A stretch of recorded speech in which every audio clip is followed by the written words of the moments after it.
Good afternoon, everyone. Hope you had a good lunch. So this is, what is the name of this session? It has some funny name. Increasing developer confidence and reducing risk, something like that. Yeah. I don't know, it's marketing for you. So welcome, everyone. So what we're talking about in this session is the capabilities I talked about earlier in the day in OpenShift.io to do analytics. And there's just so many different dimensions of analytics that are possible, things that we can do today, things that we have planned for the future. We want to definitely give you a viewpoint for all of that so you kind of see where we're kind of taking things. Just a housekeeping thing, if you weren't in the earlier breakout sessions today, they're not back there now, but we'll make sure they get up here before the session ends. There'll be someone handing out these cards. And if you take one of these cards down to the Dev Zone booth downstairs, you can get one of these cool I/O t-shirts. So don't leave without grabbing a card when you go out. I will tell you that of all the parts of I/O that I find interesting and helpful and meaningful, the one that I think I get the most excited about is the work around the analytics. I mean, I love Che, and I think it's a cool IDE, but you know, it's been around. It's a project it's been pretty well known. We talked a lot about it last year at Summit. When I look at build pipelines, I think they're absolutely crucial for people to be successful. But you know, they're build pipelines. It's kind of, you know, maybe James gets super excited about James pipelines. I'm sorry, but me. And then, you know, planning tools and things like that. Most developers don't get super excited about planning tools. I'm a product manager, so I get somewhat excited about planning tools. But then when I look at this ability to take these large data sets and infer from them issues and problems and concerns to help developers, you know, make good decisions. And that's really what it's about. I can't tell you the number of times I've benefited from having somebody look over my shoulder, right? See what I was doing. Whether that was somebody actually sitting with me when we were working on a project together, or, you know, in today's world of having code reviews done. And what's great in our open source world is I get a lot of opportunities to have a lot of people comment on the code I write. That's great. But the notion that we could somehow bring that to be a real-time part of a developer's workflow, I think is super exciting. So I mentioned in one of the earlier breakout sessions that kind of from a virtuous development cycle, OpenShift.io kind of has this model of you analyze some things, based upon those observations, you plan to do some new stuff. You then, based upon that plan, create new stuff, you deploy it, and then you kind of see how it behaves. Therefore, you are analyzing it again, and you rinse and repeat. So that's why we have that graphic there. And when I talk about different parts of the system, they kind of neatly fall into one of those three major areas, except for analytics. It really does permeate the entire process. When you're doing your analysis, you need to have inbound analytics that you're studying. When you're then planning your work, those analytics will very likely help you prioritize what's important, where you're going to get the biggest bang for the buck, where are people feeling the most pain that you need to address. When you're doing the creation, you know, be that coding or running a pipeline, whatever, analytics can play a part there too to say, hey, what you're doing here is good, or what you're doing here is really unique and unusual. You know, one of the things I've learned is being unique for me, is a great thing. I like being unique. But as a programmer, having your code be so radically different in terms of what frameworks and everything it's using than anybody else means if there's a problem that only exists in that unique combination that you've put together, you're the only one that's going to see it. It's only going to impact you, and you're not going to get kind of the advantages of having an entire community around you where if you're a little bit more common to other people, you kind of reduce your risk in that regard. So that's what I know about this stuff, but I'm very fortunate to have SriKrishna up here on stage with me because this guy knows more about this stuff than I could ever hope to imagine. So SriKrishna, why don't you please tell us more about I don't even know, Fabricate and OpenShift.io Analytics. I almost called it by its old project name, but we sometimes slip that way. So please. It's hard. Okay. Thanks, Todd. That helps. Hello, everyone. I'll be talking to you guys today about what the journey has been around OpenShift.io Analytics, why we started and where we are right now, and the possibilities are endless going forward, and what we are doing as part of the roadmap to address that. So let me get started on this. Now, what is striking with this particular slide? On the left-hand side, you see an old phone where carrier decide what kind of apps that you would have, as well as the less number of apps that you would have a choice. And on the right-hand side, you will have plenty of apps that you can download with no restrictions from any app store. Of course, the platform has to support that. What I'm trying to get at is developers today have the same kind of choice in terms of the number of software components that are available. So this is the picture that you can see. Some of these components runs into 50,000, 100,000. For example, Node NPM crosses 400,000. Now the challenge is developer today, how they can choose the right one is the challenge that we are trying to address. Now, adding to this, the other problem is these keep growing every day. If you see on the right-hand side column, the number would show up how many are getting added each day. Now, this is not including the number of versions would pop up for the same software component that you might be already using. Now, it's the same thing, how you can, a developer choose out of so many software components. And choosing a software component based on your understanding might be the right thing, choosing a particular software component, but maybe in your particular organization, only you are the only person using that particular software component.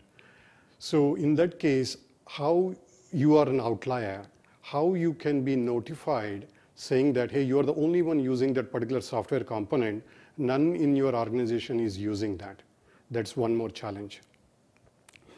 Now, as I mentioned, this is not like a one-time pain. How, say, I make a choice with whatever the components and the versions, and after 2 months or 3 months, new versions pop up. Now you are automatically outlier because you are not following with the latest version.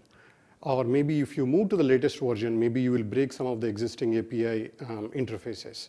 So how you can handle that? So that was the reason I kind of putting in here, it's not like a one-time decision or one-time pain. Now at OpenShift.io, we are excited to address this problem.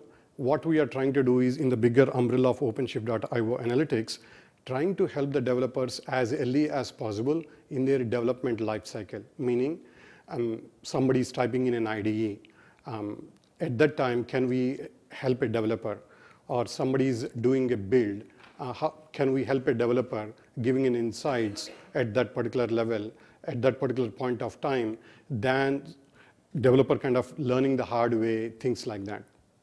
Now, the themes of this analytics platform, what we are targeting, or we've been kind of embracing all this time, are they need to be ecosystem agnostic, meaning we don't want to hard code or hardwired into any one particular platform or one particular ecosystem. I'll get more into the details in a few minutes. The other major thing is self-learning. Now, to serve proper analytics, say if in this particular room, if there are 5 people have some stacks, and maybe based on those particular stacks, the 6th person can benefit. Now, how we can make that happen? By understanding the usage data, by improving the analytics over the time. That way, we can address more of unknown unknowns as well down the road. Now, this is the agenda that I'll be covering in the next few minutes. The first part is the actionable insights, which will be a demo of whatever Todd had done today morning in the summit keynote. Just to get you the context what we have right now.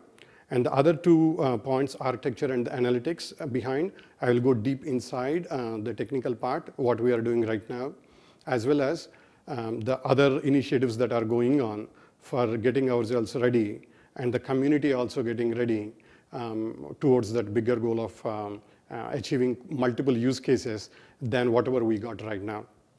And I'll be talking about integrations. Yes, OpenShift.io is one of the integration points, but what we feel is there are more integration points that are possible. So I'll be demonstrating POCs around that, so please bear with me. I'll be changing a couple of windows and connecting to Red Hat VPN, things like that. The last one is about the roadmap, what we are trying to do going forward. Okay, so these are all the current use cases that I'll be showing quickly, but by no means we are limited by these use cases. This is what we got today. Let me get into.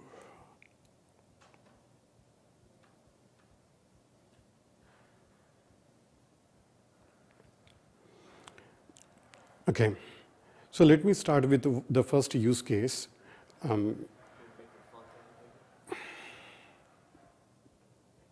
Okay, so here while user is typing in a manifest file, here I see a Java project, and here is user would be typing in something, and what we are trying to help the user is to kind of let the user know if that particular software component being selected is the right one or the wrong one. Right now we are sticking with figuring out the decision based on the CVEs, but down the road we can expand this interface much further to let the user know based on this you are doing the right thing, based on this you are doing the wrong thing. So let me do this. For example, what this particular package is telling me is this got CVEs 1.1.0, and you might want to replace with 1.2.1. The most important part of this analytics platform is not limiting to this particular use case, not just letting the insights, let the developer know the insights, but as well suggest what the action can be taken to address that particular problem. So in this case, the suggested version is 1.2.1. Now I do that. Now that the red mark would go away. Now this is one way of integrating the analytics into the IDE itself. And we have bigger plans, for example, down the road to do much bigger things at the console level to show much more insights. So this is one use case.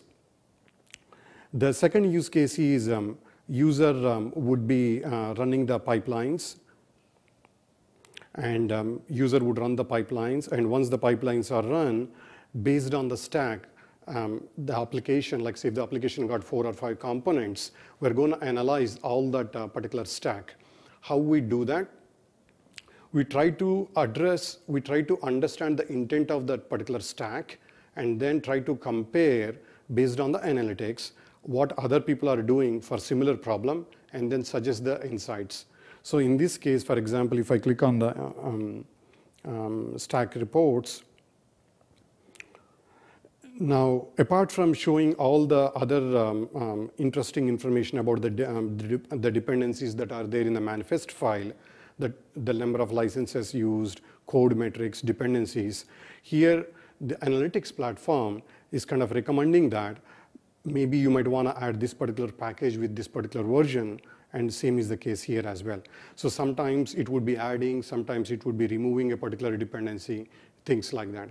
So these are all the actionable insights we are talking about. It's not just giving you an insight into your stack, insight into your software component.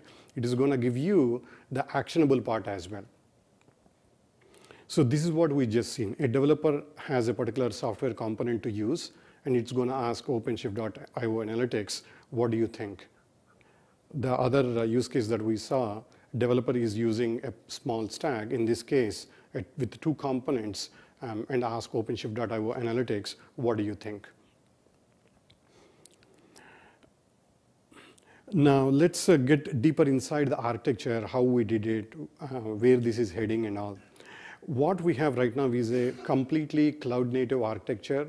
When I say cloud-native architecture, all our computation is on OpenShift containers, and all the storage is on AWS hosted services.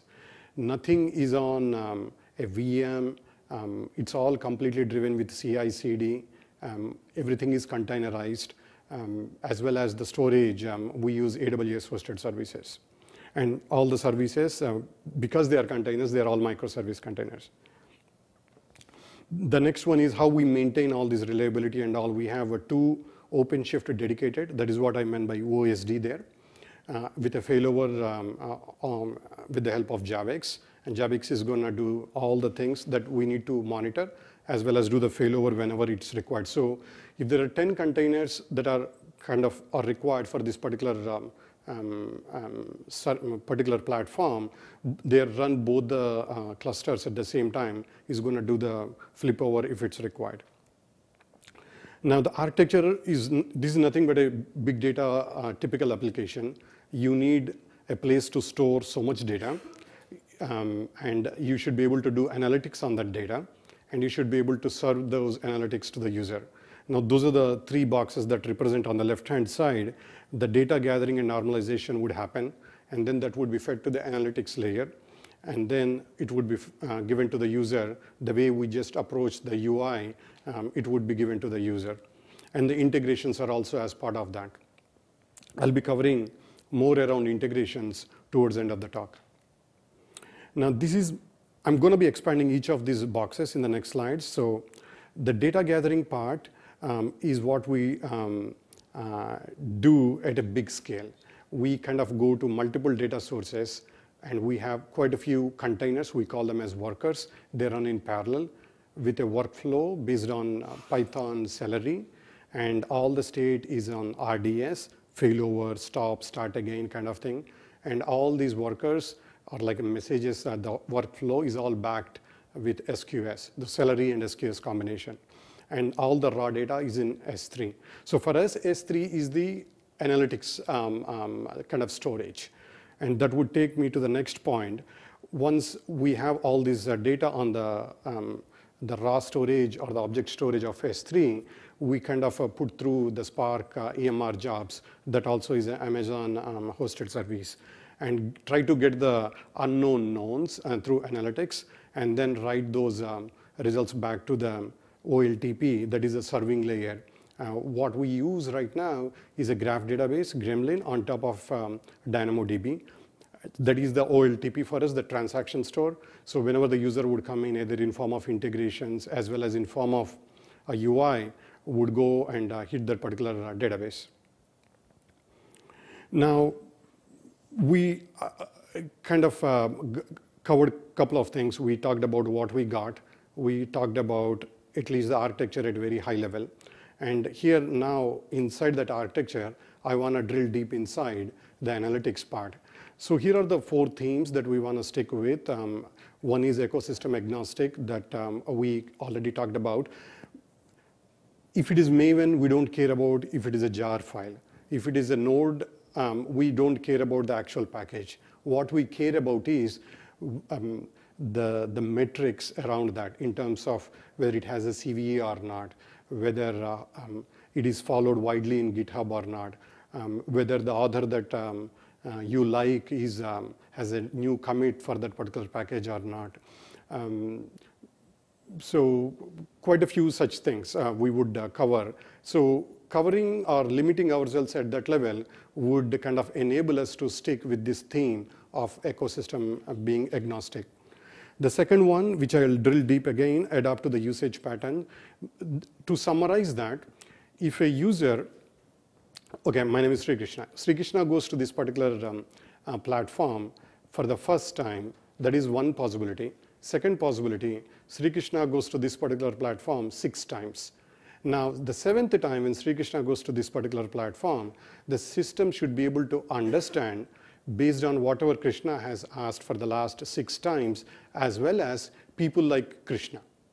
Based on that, the 7th time insights should be very, very different than Krishna going there to this particular analytics platform for the first time. That is what I'm kind of referring here as adapt to the usage patterns. And on the left-hand side at the bottom, the intent of the user. This is the most trickiest one so far, but I guess we got a handle on this. What this means is, if, again, take the same example. Krishna goes to this analytics platform and give A, B, C, D as the packages in an application stack. Or take some e-commerce application I have, like say NoSQL database I have, or UI I have. I would have some packages. If those names A, B, C, D, think that way. Now, the analytics platform has two choices. One is I just kind of think more on the string comparison. Like say, if somebody else has used A, B, C, D, E, now this guy is asking recommendations for A, B, C, D. Now I just say that, okay, you add E. That is not what we want. What we are trying to do here is, we're trying to understand the intent of the user when user is saying that I'm using A, B, C, D. What we try to do is, okay, if A is UI, if B is NoSQL, then maybe he's kind of doing a cloud native, or let's think if the middleware part, maybe I will know more about this the intent of the user. Based on those things, we try to get the recommendations back. We are actively working towards that right now. In the last part, evolve and self-learn, at the leftmost top part, is I guess the theme of any analytics platform over the period of time. You try to handle the case of unknown unknowns. So if I go back here, the previous slide, one of the slides here, sorry. Yeah, so here, the known knowns, we don't want to run any algorithms. They're just there. For example, user goes there and ask for, like say, I want a newer version of this particular package. And you would know that, okay, this guy, this user is trying to upgrade to the next version. So if that version is 2.2. Now, in 6 months from now, you would have a version 2.5. Now you can let the user know proactively that, hey, you are using 2.2, now you can use 2.5. So they are all known knowns. We don't need to run any algorithm. So that is what I'm referring as known knowns. If you see on the Spark EMR at the top, you're talking about, you know few things, but you don't know what the values are. Now, if we can take this idea over the period of time, we are trying to address the possibility of unknown unknowns as well. Okay. So now what I will do right now is I will try to dig deep inside the usage patterns, how we adapt, as well as how we try to understand the intent of the user. Now here, what we are trying to do is, first, to understand the behavior of the user, we kind of have all the data, the people coming in and trying to ask for insights. And what we try to do is we try to cluster all these users into multiple user profiles. We currently use scikit-learn, and we run these jobs in EMR, and we use k-means clustering right now. So that's a kind of a evolving thing in terms of we kind of fix the number of clusters with k-means. We want to get a lot more dynamic down the road. Now, this is what we would have on the right-hand side. Based on these 1,000 users that have come to this particular platform, I would have, like, say, 3 user profiles created. Now, the assumption is each people belong to the same user profile. They ask or they behave or they tend to ask for the similar things. Now, the 100,000 first user would come in. The first thing what we try to do is we try to match that particular user to one of the user profiles that we already have. Now, we already covered the usage patterns, and now I'll be digging deeper inside how we get the intent of the user. Now, combining these two, I would have a demo to demonstrate after this. So I'll go very slow on this. There are quite a few things to cover on this. Now, to understand the intent of the user, the first step what we need to have is, if we have, like, say, 20 reference architectures, like, say, let me go to one reference architecture here. E-commerce application has a UI or NoSQL or a serving layer. Now, this is the first thing that we need to define in form of this particular tree. Why I say tree, I'll cover that in the next step. Now here, what we do is, to these leaf nodes that are, like, say, UI, NoSQL, and serving, we try to go around the net and then get all the packages that belong to these particular categories and then attach them to those leaf nodes. So they are no more the leaf nodes. The packages or the software components that you see at the bottom of the screen are the actual software components, but they are tied to a particular group. Now, how we do that?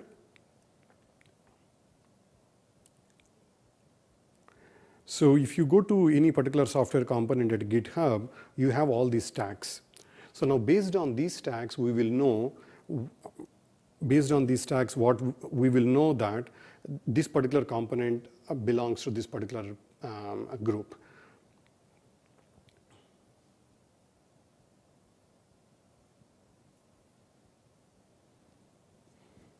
I told you, you guys need to bear with me. Okay, so now the other part is, now we have a reference tag defined, and we got all the components that are possibly can be grouped under them from the net.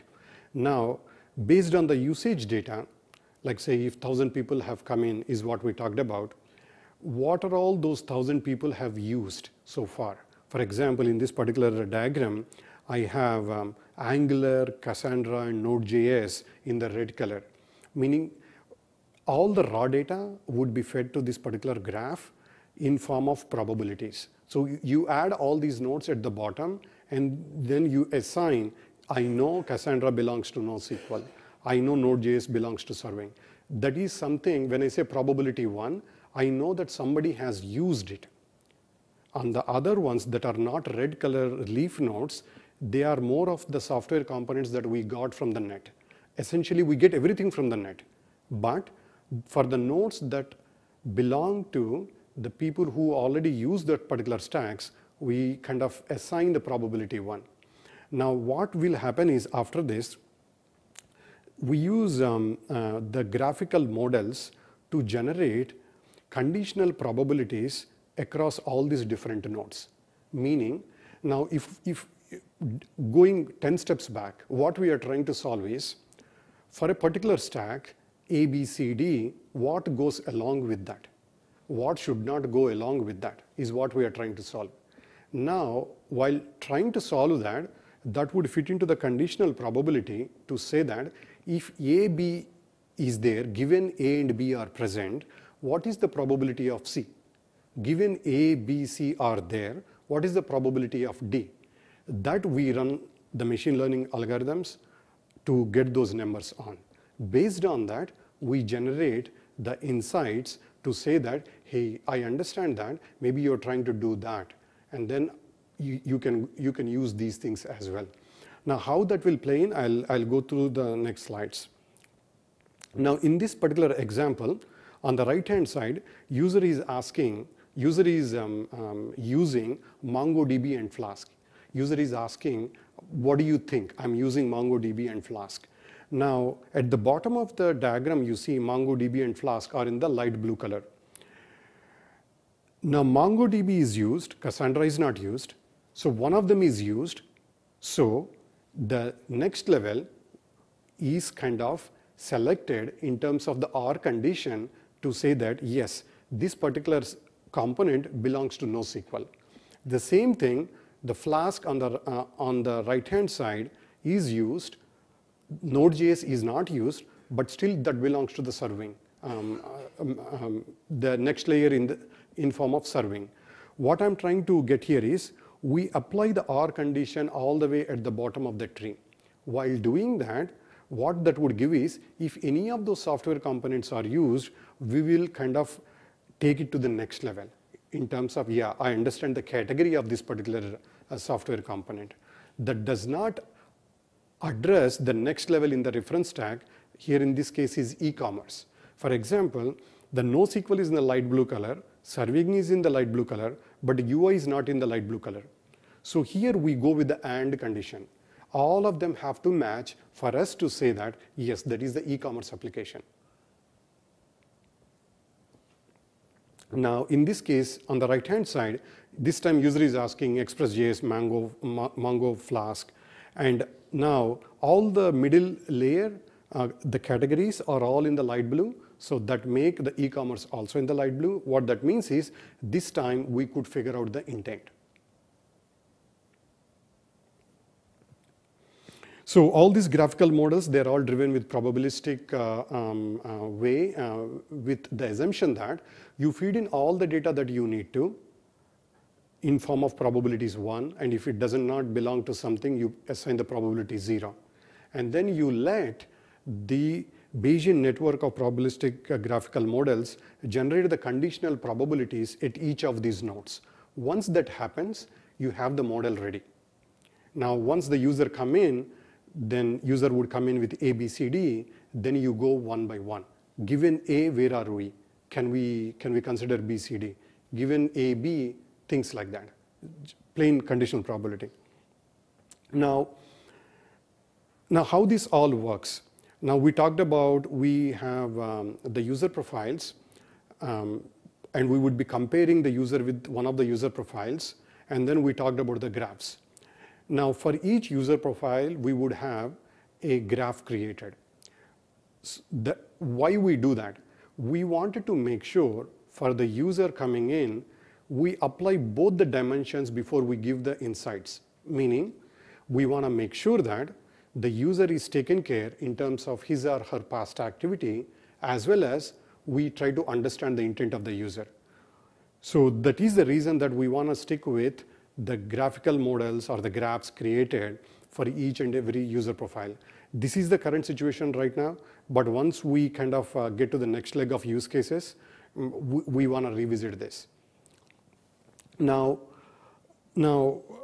in general machine learning terms, on the right-hand side, you see that there are 3 models for the user profiles, 3 models for the graphs.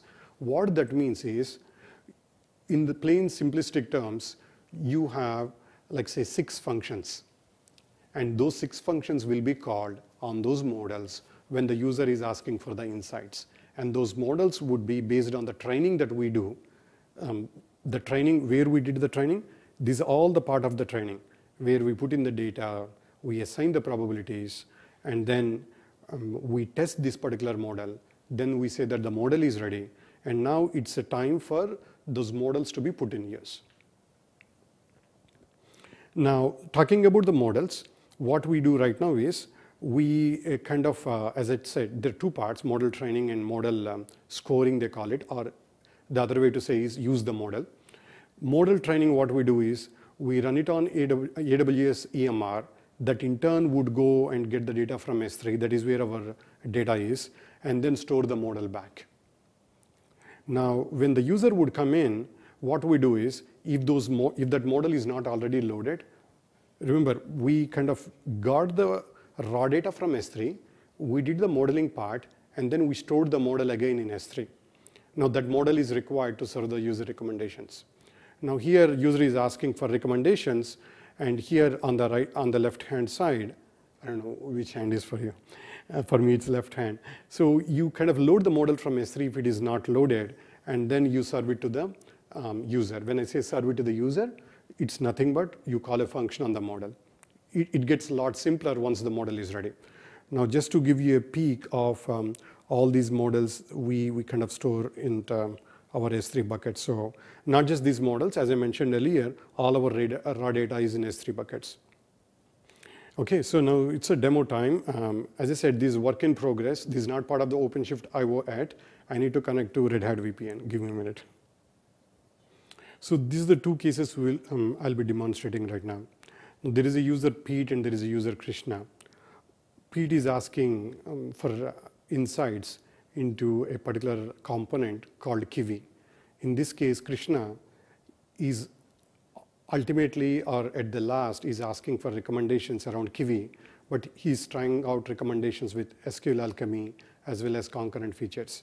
So what I'm trying to demonstrate is the recommendations would be served for both of them would be different. The second use case would be here user is just giving the software component, and in the second one, user is giving the analytics platform a particular stack. In this case, PT is giving Pandas, Scikit-learn, and Flask, which Krishna is also doing that. But before that, Krishna is giving one more stack, Pandas, Bumpy, and SciPy.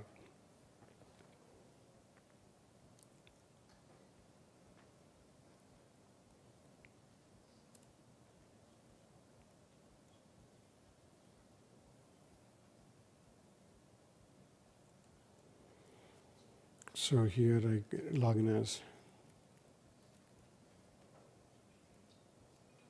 Krishna Pete.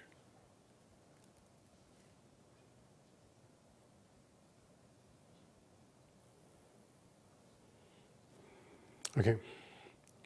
So I'm using two browsers here, one Chrome and one Firefox. And Firefox, I'm pretending that I'm Pete. Oh, that's Pete is, okay. You see on the right hand side, Pete is there. Now these are all the alternate packages that are suggested based on the QE packages, Python UI software component, saying that you might want to try NumPy, things like that. Now let me go to SQL Alchemy.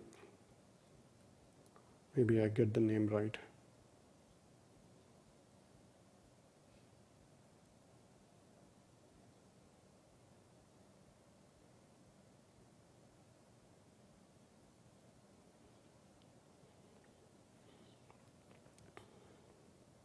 Oops.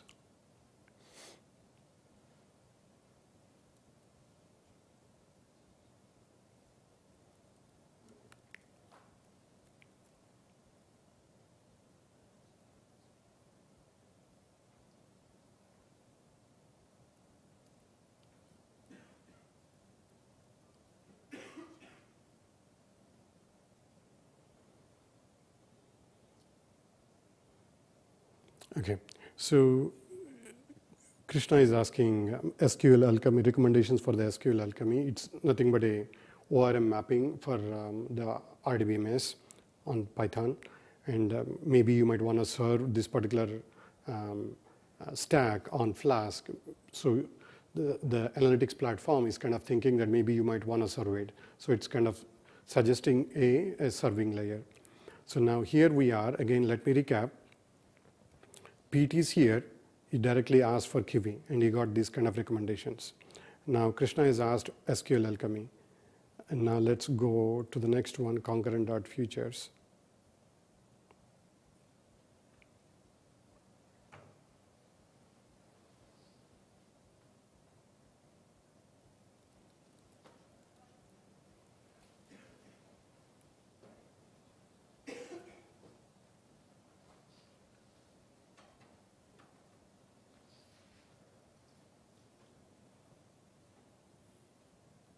Oh, feature.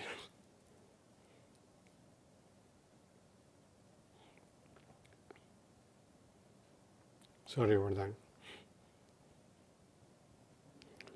So here the concurrent.futures, nothing but more of a asynchronous kind of programming or parallel, not asynchronous.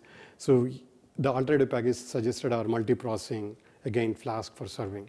Now let's kind of terminate this use case with Krishna is asking for QE and how those recommendations are going to be different compared to Pete.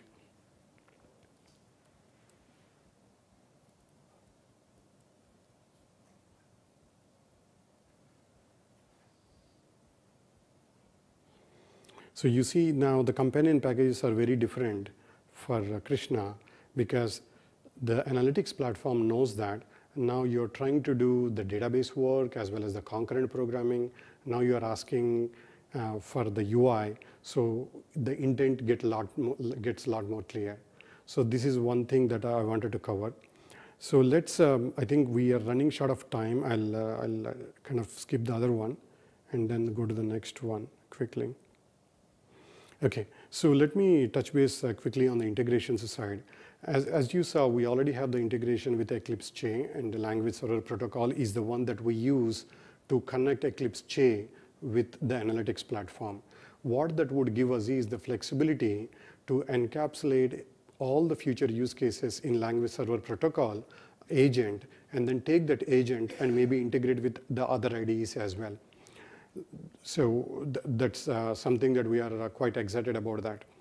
The other one we already have as part of the Jenkins integration in OpenShift.io platform. And SonarQube is what I'm going to be demonstrating now, how you can integrate while a developer is doing a static code analysis or things like that at SonarQube, how the insightful recommendations from Bayesian, sorry, that's a old project name, from the OpenShift.io analytics platform can be used to do interesting things inside SonarQube. So let's go to that quickly.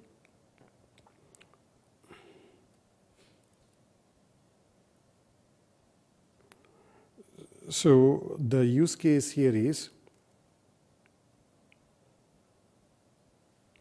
user developer has like SonarQube in their laptop, and then using OpenShift.io plugin can connect to OpenShift.io analytics. That is the use case we are demonstrating. So I'm kind of connecting to a particular VM, and then here is the SonarQube dashboard, and what you can see here is the quality gates. Quality gate is nothing but based on, you can define a particular parameter. If it crosses that or if it is less than that, then don't move the loads onto the production, just like a gating thing that one can do. So here in this case, for example, the gating is specified as CVSS score 5, greater than 5, then we want to apply the quality gating. So that is the reason that if you see the dashboard, currently is in the red color. Now what I'll be doing is, I'll be going and relaxing way too much by saying that I'm okay even if it is the CVSS score is 9. Okay. Now after doing that, I'm a developer, I'm on my laptop, and I go in here, and then I just do the normal build, which would have the plugin for OpenShift.io analytics, and then get all the results back. And then one of the results would be the CVSS score, and how that CVSS score can be integrated into SonarQube is what I'm trying to demonstrate.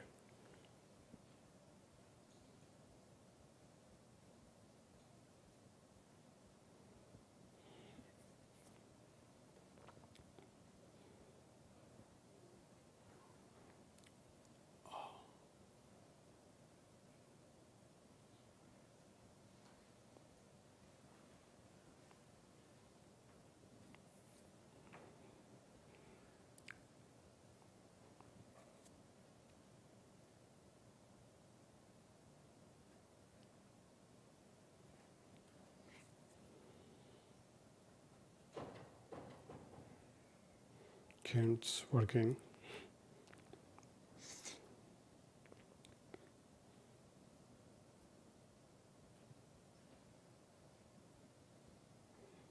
Now while we do that, let's go and see what the other things that can be seen in the SonarQube from the OpenShift.io analytics.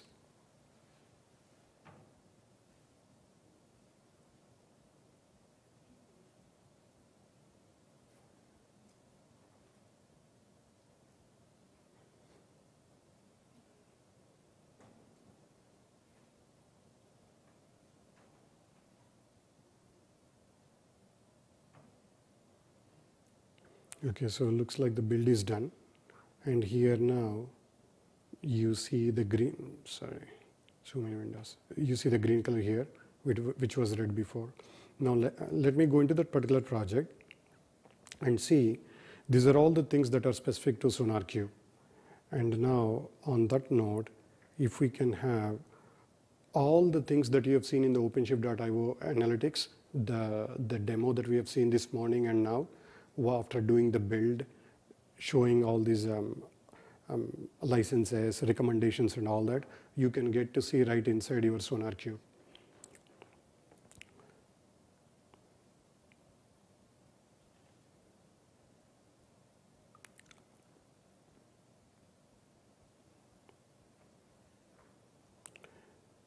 The other form of integration that we are trying out is then going through all these different integrations like SonarQube or other things. We want to give the developer the flexibility to try out from a simple web page, like, search for something, things like that, more of a free form search kind of thing. So let's go in here.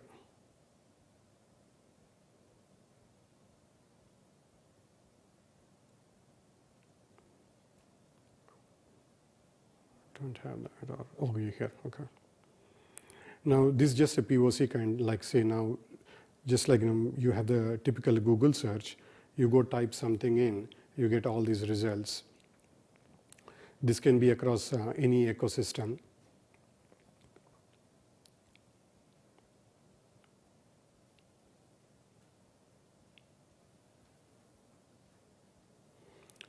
And while that comes up, along with knowing about what all the software components that I can search with a particular name, and then getting deeper inside that particular software component, I can upload a pom.xml or any manifest file and get the same thing what we just saw at the SonarQube or the other places of integration. So yeah, it's not coming in. Okay, so let's go. Okay, so these are all the things that I wanted to demonstrate, and as part of the roadmap, we want to expand definitely into more data sources, add more integrations the way I'm demonstrating, and then get a lot more use cases under the actionable insights.